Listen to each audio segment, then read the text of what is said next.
Once upon a time, in a tiny, quiet village, tucked deep inside a great and beautiful forest, there lived a girl named Elara. Elara was not like other children. She was bold, she was curious, and she was always exploring. The villagers knew her well. Her village was a peaceful place. Little cottages with flower gardens, cobblestone streets, friendly faces. Every Sunday, the people gathered in the center square to share stories and sing songs. And Elara, she was always right there in the middle of it all, listening, laughing, dreaming of far-off lands. One bright Sunday morning, Elara made a decision. She was going to explore deeper into the forest than she had ever gone before. Her parents had warned her many times, "Do not go too far, Elara. The deep woods are dangerous." But Elara's heart was full of wonder, and wonder is very hard to stop. She packed a small bag, some snacks, a bottle of water, and her favorite slingshot. Then, with a smile on her face, she stepped into the trees. The deeper she walked, the taller the trees grew. Their branches spread wide above her head, like a great green ceiling, letting in only small golden beams of light. Birds sang all around her. The air smelled of wildflowers and fresh earth. Elara breathed it all in, her heart beating fast with excitement. She walked and walked and walked some more. And then she stopped. Her eyes went wide. Right there, hidden between the thick, tangled bushes, was an old castle, a real castle, standing tall, silent, forgotten. Its stone walls were wrapped in ivy, moss crept along the ground. The grand front door was nearly buried under overgrown vines. It looked like no one had been there in hundreds of years. Most children would have turned and run, but not Elara. She pushed through the bushes and stepped inside. The inside of the castle was enormous. Tall arching ceilings, dusty stone floors, broken windows letting in thin slivers of light. It was old, it was quiet, it was magical. As Elara moved through the grand hallways, she heard something, a tiny sound, soft, sad, almost like a little cry.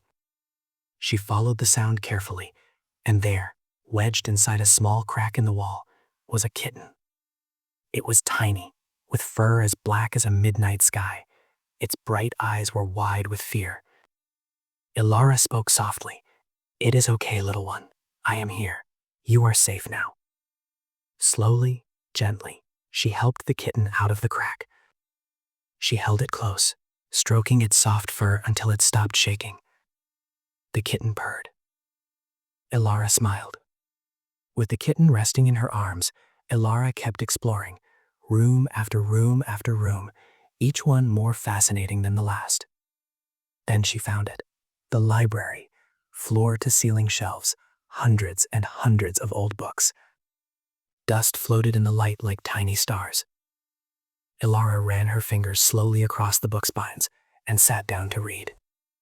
Hours passed.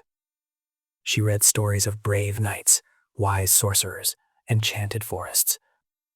She felt something strange while reading, like these stories were meant for her. Then, without any warning, creak. Elara looked up quickly. A tall figure stood in the doorway, a woman, old, calm, with long silver hair and deep, wise eyes. Elara's heart jumped, but the woman held up her hand gently. "Do not be afraid, child. My name is Madame Zora, and I have been waiting for someone like you." Madame Zora explained everything. She had been living in the castle for many years, unseen by the village, watching, protecting. Long ago, a wise wizard had lived in this very castle. Before he left, he created something powerful, a magical amulet. This amulet had the power to heal the forest, to make the trees strong, the flowers bright, the animals healthy, and to bring lasting peace and plenty to the village. But the wizard had hidden it away, because in the wrong hands, such power could cause great harm. Madame Zora looked at Alara carefully. She studied her brave eyes, her kind heart, her steady hands still holding the little black kitten. "You are the one," Madame Zora said quietly. She handed Alara an old map and gave her 3 small clues. "Follow these, be wise, be brave, and trust yourself." Alara nodded. She was ready. The first clue led her to a thick, tangled part of the forest, guarded by a family of deer. They stood still, watching Alara. Then a riddle appeared on a wooden sign. "I speak without a mouth. I hear without ears. I have no body, but I come alive with the wind. What am I?" Alara thought carefully. She whispered the answer slowly. "An echo." The deer stepped aside quietly. Alara moved forward. The next clue brought her to a dark cave. Cold air drifted out from inside it. The sound of wings echoed in the darkness. Alara took a slow, deep breath. Then she walked in. Inside the cave, ancient carvings covered the walls. Pictures and symbols that told the story of the wizard and the amulet. She followed the carvings carefully until she discovered a hidden door in the rock. Beyond the door was a labyrinth, a maze of twisting, turning, dark stone tunnels. Some paths led nowhere, others looped back on themselves. Alara used her map. She thought carefully at every turn. Left, right, straight ahead, back 1 step. Slowly but surely, she moved forward. Then she came to a chasm, a wide gap in the floor, too far to jump across. Alara looked down into the darkness below. She did not panic. She remembered a story from the library about a bridge made from rope and courage. She loaded her slingshot, tied a rope to the stone, and fired. The rope held. She crossed carefully, 1 step at a time. But her greatest challenge was still ahead, a chamber full of giant spiders. Their webs stretched from wall to wall, glistening in the dim light. Alara stood still. She closed her eyes. She breathed slowly. Then she opened them again and moved forward, 1 careful step at a time. She did not rush. She did not panic. She moved with quiet patience, and she made it through without disturbing a single web. At last she reached the final chamber. A soft blue glow filled the room, and there, resting on a stone pedestal in the center, was the amulet. It was beautiful, a glowing blue gem set inside a golden frame. As Alara reached out and held it, a warm, gentle light spread through her hands, through her arms, through her whole heart. She had found it. She carried it gently back through the labyrinth, through the cave, and back to the castle. Madame Zora was waiting. When she saw Alara walking toward her, amulet in hand, she smiled the biggest, warmest smile. "I knew it was you," she said softly. Together they brought the amulet to the forest, and its power did exactly what the wizard had promised.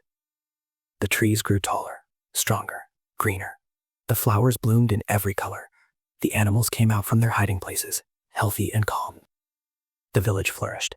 The gardens grew. The harvests were plentiful. The people were happy, and everyone came out to celebrate Alara's courage and kindness. From that day on, Alara was no longer just the adventurous girl. She was the hero who saved the forest. And wherever she went, her little black kitten went with her. She named him Ash. Together they discovered new wonders every single day. Alara's story was passed down for generations. Parents told it to their children. Children told it to their friends. Because it was not just a story about a magical amulet. It was a story about something real, something we all carry inside us. Bravery, kindness, and the willingness to face the dark so that others can live in the light.